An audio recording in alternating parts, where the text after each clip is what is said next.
Hello everyone, my name is Charlene Masong. Ako po ay dating empleyado for almost 13 years.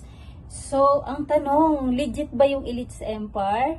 Yes, legit ang Elites Empire. Alam niyo po ba kung paano ko nakilala ang Elites Empire?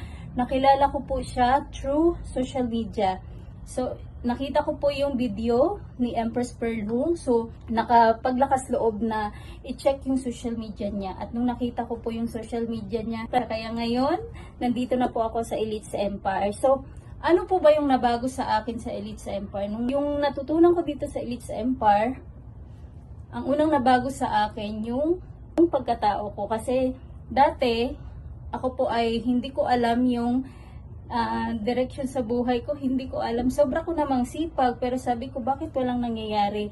Kaya nung nakita ko yung Elites Empire, so grateful na nakita ko siya kasi bakit na talagang na ayos din yung aking pagkatao, yung aking mindset, yung aking heart, and then yung mga natutunan ko talaga dito sa trainings at masterclass dito sa Elites Empire.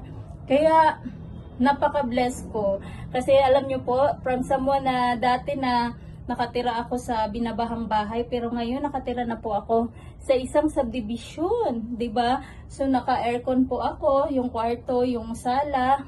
So yung sa surroundings mo, grabe din kasi nga ano siya, yung tahimik, tapos may security guards. So, iba yung positive vibes, iba yung energy. Sobrang saya na mapunta ka dito sa community na meron dito sa Elites Empire kasi bakit?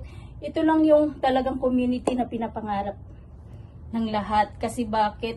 Dito na po lahat, pati mga kasama mo dito, mga positive na tao, talagang kinukorek ka, talagang inalalayan ka sa business, talagang tinuturuan ka kung paano talaga gagawin yung business. Kasi dito meron tayong mga mentors, and then meron tayong community na talagang naghihilahan pataas. So, yun yung nagustuhan ko din dito sa Elites Empire. Kasi ngayon lang po ako nakakita ng community na sobrang saya. Talagang napaka-bless ko kung bakit ako nandito sa Elites Empire. So, kung gusto mong malaman kung ano pa yung Elites Empire, click mo yung link sa baba. Ilalagay ko po yung link dyan ng aking social media.